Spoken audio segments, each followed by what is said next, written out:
So hello guys, welcome back to my channel. तो आज आप लोग की स्वागत है एक नई वीडियो में। आज हम लोग सीखने वाले हैं बायस। तो बायस मतलब बेसिकली डायरेक्शन होता है। तो आप लोग को ब्रेकअप स्ट्रक्चर तो पता ही होगा। ये एक यहाँ पे एक ब्रेकअप स्ट्रक्चर हुआ है। और आप लोग को फिबोनाची भी पता ही होगा। फिबोनाची का ये मैंने Fibonacci high to low draw की। और उसका जो गोल्डन जोन है उसको मैंने मार्क करके रख दिया। उसके बाद मैं आपको इसको 1 आवर पे ट्रेड लेना बताता हूँ कि कैसे हम लोग ट्रेड को एग्जीक्यूट करते हैं। पहले हम लोग एग्जीक्यूट करने टाइम देखते कि मार्केट ने अगर लिक्विडिटी ली होती तो वो बहुत अच्छा एक सेटअप बनता है। तो ये यहाँ पे लिक्विडिटी ली। उसके बाद हम लोग को एमएसएस फाइंड करना है। ये यहाँ पे हुआ एमएसएस। और उसके बाद हम लोग को हाई टू लो एक फिब ड्रॉ करना है, जो कि हम लोग को एक प्रीमियम जोन देता है। यहाँ पे एक तो यहाँ पे भी है। अगर आप लोग यहाँ से सबसे पहले ट्रेड प्लेस करते हैं जो कि इस कैंडल से है, तो आप लोग का अगर ऐसे इस लेवल पे रहता या इस हाई तक रहता और इसके लो तक का टारगेट या 1:2 तो वो तो मिल जाता। अगर आप लोग इस लो तक का यहाँ पे ये जो लिक्विडिटी पड़ी वहां तक की टारगेट आप सोचते तो वो आप लोग को नहीं मिल पाती। ये आपको ब्रेक इवन दे देता। लेकिन आपका एक स्टॉप लॉस जाने के बाद भी, लेकिन अगर आप लोग यहाँ से ट्रेड लेते और फिर से इसके हाई का एसएल लेते तो आप लोग को इजिली कितना मिला, 1:5.4 मिल जाता। तो ये होता है बायस का काम। अगर आप लोग को बायस पता है तो आप लोग अच्छे से ट्रेड ढूंढ पाएंगे।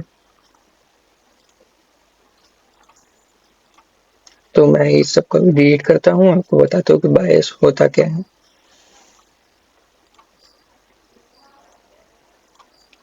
एक होता है कैंडल लेवल बायस और एक होता है स्ट्रक्चर लेवल बायस। तो सबसे पहले आप लोग को कैंडल लेवल बायस बताता हूँ। जैसे पहले daily hour daily time frame हम लोग शिफ्ट करते हैं। पहले ये देखिए, जैसे ये कैंडल ये वाली ब्लैक वाली, इसके लो को इसने बॉडी से तोड़ा। तो हम लोग अब इसके लो तक का टारगेट रखेंगे जो कि अचीव हो गया। अब इसका जो हाई था उसका लिक्विडिटी स्वीप है, बॉडी क्लोजिंग नहीं। अगर बॉडी क्लोजिंग होती तो फिर हम लोग यहाँ तक के टारगेट्स रखते, लेकिन स्वीप कर दिया मतलब सेलिंग प्रेशर यहाँ पे ज्यादा है। तो और फिर सबसे पहले टारगेट इसमें ये वाली होती है। उसके बाद इसकी होती है जो कि सारे अचीव्स हो गए, क्योंकि ये एक अच्छे सेलिंग प्रेशर में है मार्केट। तो इसलिए सेलिंग के सारे ऐसे बायस सही होते हैं। क्योंकि अगर बाइंग प्रेशर रहेगा तो फिर उसमें थोड़ी सी होती है कि बायस ये सब काम ना करे, ये तो फिर कोई ऑर्डर ब्लॉक या एफईजीसी टकरा के पहले ही मूव ऑन कर जाए। आपको फिर से बताता हूँ। जैसे इसका बायस इसने इसको बॉडी से क्लोज किया, तो फिर अब हम लोग की इसकी लो की टारगेट होगी। अब और सारी इनसाइड कैंडल, ये जो बड़ी वाली कैंडल है उसके सबके इनसाइड है ये। तो उसके बाद अगर ये इसने इसको स्वीप कर दिया, जैसे ये स्वीप किया, तो उसके बाद हम लोग पहला टारगेट इस कैंडल के हाई तक का रखेंगे जो कि अचीव हो गया। उसके बाद इस कैंडल के हाई तक का, ये भी अचीव हो गया। क्यों अचीव हुआ? क्योंकि मार्केट एक ब्रेकअप स्ट्रक्चर करने के बाद जो कि यहाँ पे हुआ है, उसके बाद ये एक पुल बैक ले रहा है लिक्विडिटी कलेक्ट करने के लिए। उसके बाद ये फिर वापस से गिरेगा। तो ये था कैंडल लेवल बायस। अब स्ट्रक्चर लेवल पे आपको बॉस चौक अगर एमएसएस ये सब नहीं पता है तो जैसे, तो ये अगर ये ब्रेकअप स्ट्रक्चर एक हुआ है, उसके बाद छोटी टाइम फ्रेम पे मैं दिखाऊं कि कैसे चेंज ऑफ करेक्टर को आइडेंटिफाई करते हैं। अगर ये आप लोग को एकदम और डिटेल में सीखना है तो आप लोग कमेंट कर दीजिएगा, मैं उसके ऊपर एक वीडियो बना दूंगा। तो यहाँ पे देख सकते हैं कि एक 4 आवर का एक ऑर्डर ब्लॉक था जहां से एक बहुत अच्छा सेलिंग आ रहा है। तो मैंने कैसे सिखाया था कि ये अगर इसके बॉडी ऊपर क्लोज नहीं हुए, इसके इसने लिक्विडिटी स्वीप किया है, तो पहला टारगेट हम लोग का यहाँ तक का, उसके बाद दूसरा टारगेट हम लोग के यहाँ तक का। तो हाँ, अगर हम लोग डेली में है, अगर हम लोग 4 आवर में होते तो 15 मिनट स्मॉलर टाइम फ्रेम रहता, लेकिन अभी डेली में है तो हम लोग 1 आवर पे ट्रेड लेंगे। इधर आप लोग देख सकते हैं। मैंने बोले थे पहले लिक्विडिटी आइडेंटिफाई करना, मतलब फ्री कैंडल स्विंग। जैसे ये एक स्विंग है, इसकी लिक्विडिटी ली है, इसकी लिक्विडिटी ली है, तो आप लोग ये सब मार्क कर सकते हैं कि हाँ ये लिक्विडिटी टेकन है। उसके बाद इस लिक्विडिटी जोन में जो सबसे लोएस्ट पॉइंट है वहां से एमएसएस हम लोग मार्क करते हैं, जो कि ये हो चुका है एमएसएस। मार्केट स्ट्रक्चर से, उसके बाद फेब लगाएंगे हम लोग, जो कि ये है। और हम लोग सीधे यहाँ से ट्रेड प्लेस करते, जो कि हम लोग का दोनों टारगेट पहले पूरे हो गए, जिसमें हम लोग का आर मिलता है टोटल 5:1 हम लोग का आर मिला है। सो ये एक बायस था। उसके बाद अगर हम लोग और सिनेरियो देखते हैं तो डेली में वापस से जाएंगे।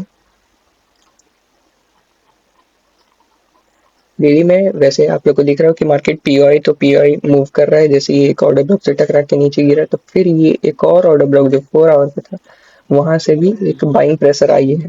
तो हम लोग छोटे टाइम फ्रेम जैसे 4 आवर पे जाके देखेंगे या और रिफाइन करेंगे, तो हम लोग को पता चलेगा कि 4 आवर का ये जो छोटा सा ऑर्डर ब्लॉक है, अब आप लोग बोले ये तो इनसाइड है, तो लेकिन बड़े टाइम फ्रेम में ये सब इनसाइड कैंडल भी काम करते हैं। जैसे फिर ये ऑर्डर ब्लॉक से टकरा के मार्केट ऊपर अब ऊपर जा रहा है। तो उसके बाद आप लोग को एक और चीज देखने को मिलेगा कि यहाँ पे एक और 4 आवर का ऑर्डर ब्लॉक था, जहाँ से एक छोटी सी सेलिंग प्रेशर आई, लेकिन उसके बाद उसमें बायर्स फिर से आ गए यहाँ पे। जैसे देखिए ये एक और ऑर्डर फिर से बायर्स आ गए, मतलब इससे क्या पता चल रहा है कि सेलिंग प्रेशर कम है और बाइंग प्रेशर ज्यादा है। तो यहाँ से मूव ये आ चुकी है, ये जो 4 आवर के ऑर्डर ब्लॉक है वहां से ये ऐसी मूव आ चुकी है, यहाँ से यहाँ तक की, क्योंकि मैं मार्क करके बताता हूँ, यहाँ से यहाँ तक की मूव आ चुकी है, लेकिन उसके बाद बायर्स बहुत स्ट्रांगली आ रहे हैं। तो हो सकता है कि ये लेवल टूट जाए, या तो फिर अगर हम लोग 1 आवर पे शिफ्ट करते हैं तो 1 आवर पे हम लोग को दिख रहा है ये यहाँ पे एक जो ब्रेकअप स्ट्रक्चर हुआ, उसके बाद यहाँ एक हुआ, रुकिए मैं मार्क कर देता हूँ, ये यहाँ पे हुआ, फिर यहाँ पे जब इसका हाई टूटा तो इसको हम लोग चेंज ऑफ करेक्टर मार्क करते हैं। उसके बाद फिर ये ब्रेकअप स्ट्रक्चर होता है, उसके बाद फिर ये इसका लो टूट गया, तो ये चेंज ऑफ करेक्टर हम लोग मान लेते हैं। लेकिन चेंज ऑफ करेक्टर में बॉडी क्लोजिंग जरूरी है, जो कि हुई भी है, लेकिन उसकी अगली कैंडल ने सीधे उस रेंज में वापस से क्लोज कर दिया, तो इसको हम लोग एक चेंज ऑफ करेक्टर वैलिड तो है, लेकिन एक मतलब ये फेल ज्यादा हो सकता है, क्योंकि यहाँ पे आप लोगों को भी दिख रहा होगा कि सेलिंग प्रेशर बहुत ही कम है, बहुत धीरे धीरे सेलर्स हैं और उससे तेजी से बायर्स आए जा रहे हैं। तो हो सकता है कि मार्केट जिससे इस ऑर्डर ब्लॉक 1 आवर पे जो मैंने मार्क किया अभी, उसको मैं 4 आवर पे भी दिखाता हूँ।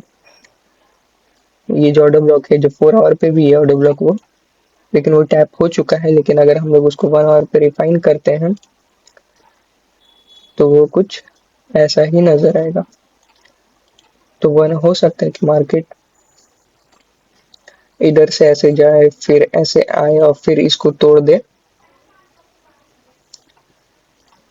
ऐसा हो सकता है। बट डेली में तो आपके बायर्स अभी डाउन के ही है, क्योंकि आपका जो लास्ट ब्रेकअप स्ट्रक्चर हुआ है वो यही है, और अभी मार्केट एक अच्छे सेलिंग जोन में आ चुका है, जिसको गोल्डन जोन बोलते हैं, 0.5 से 0.618 लेवल तक, और वहां से फिर एक सीआरटी बना के फिर ये नीचे भी गया है। लेकिन आप लोग ये भी देख सकते हैं कि ये जो इस कैंडल के बाद ये बॉडी क्लोज की, तो फिर उसके बाद इसको यहाँ तक के टारगेट पूरे करने थे, लेकिन ये जो 4 आवर का ऑर्डर ब्लॉक था वहीं से मार्केट अब उठ के एक बहुत अच्छी रैली कर रहा है छोटे टाइम फ्रेम पे बाइंग में। तो हम लोग एक्सपेक्ट कर सकते हैं कि ये यहाँ तक जाए, उसके बाद फिर ये इस ऑर्डर ब्लॉक को तोड़ दे, और अगर सेलिंग आती है तो फिर यहीं से आएगी और फिर ये पूरा नीचे तक नीचे बॉस भी कर सकती है, या तो फिर ऊपर, अब वो तो डिपेंड करता है स्ट्रक्चर्स पे ही। सो आप लोगों को तो बायस अब समझ आ गए होंगे।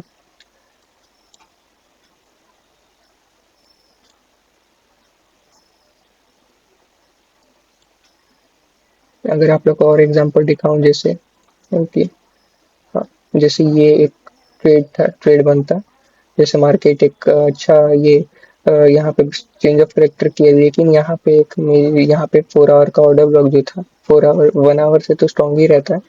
तो अगर आपका बुलिश मोमेंटम बहुत स्ट्रांग है, लेकिन अगर आप स्कैल्प करना चाहते हो तो यहाँ पे आप लोग 15 मिनट पे शिफ्ट करके यहाँ पे देखते हैं कि ये देखिए ये इसने इसकी लिक्विडिटी ली, यहाँ पे उसके बोले थे लोएस्ट पॉइंट, तो लोएस्ट पॉइंट ये हो गया एमएसएस। उसके बाद फिर आपको एक फिर ड्रॉ करनी थी हाई टू लो। उसके बाद मार्केट वहाँ पे एंट्री के लिए आया भी, ये स्वीप किया। उसके बाद आप लोग मेजर स्विंग हाई तक का ऐसे, और उसके बाद 1:2 तो आपका आराम से निकल जाता और इस लिक्विडिटी का भी टारगेट हिट हो जाता। तो आप लोग ऐसे ट्रेड कैप्चर कर सकते हो।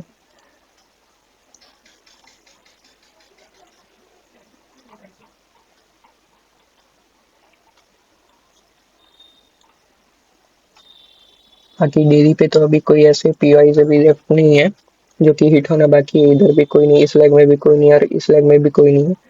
पर अभी 4 आवर में तो बहुत अच्छी रैली अपसाइड की ही चल रही है। अब 4 आवर में तो अभी ऊपर के कोई ऑर्डर ब्लॉक तो बाकी है नहीं, सिर्फ एक नीचे का ही ऑर्डर ब्लॉक बाकी है जो कि ये है।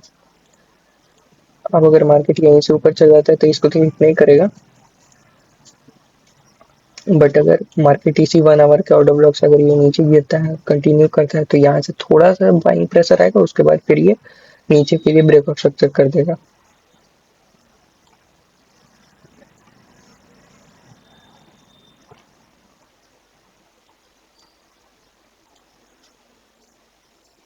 और अगर यहाँ से भी नहीं गिरता तो एक बस ऊपर में इनसाइड बार में एक जो 0.72 लेवल पे है या उससे थोड़ा ऊपर है, जैसे ये ऑर्डर ब्लॉक या तो एक्सट्रीम ऑर्डर ब्लॉक काम करता है या तो फिर कोई नहीं।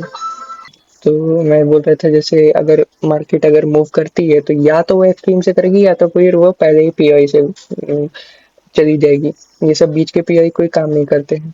जैसे ये एक एक्सट्रीम का पीआई ये है, बाकी यहाँ से भी जा सकता है अगर ये ऊपर एक अच्छी रैली करके फिर अगर सेलर्स अगर आए मोमेंटम में तो फिर यहाँ से भी नीचे जा सकती है और फिर ब्रेकअप स्ट्रक्चर कर सकती है। तो अब वो तो मार्केट कंडीशन पे डिपेंड करता है, न्यूज़ पे डिपेंड करता है। बाकी आप लोगों को तो मैं बायस बता ही दिया कि ऐसे फाइंड करते हैं, बायस एफपीजी ऑर्डर ब्लॉक सब कुछ देख के ही। अगर आपको और कुछ कोई टॉपिक अगर और अच्छे से सीखना है तो वो आप लोग मुझे बताएं, मैं उसके लिए एक वीडियो ज़रूर बना दूंगा। तो आज के लिए बस इतना ही, बाकी अगले वीडियो में मिलते हैं। Bye bye.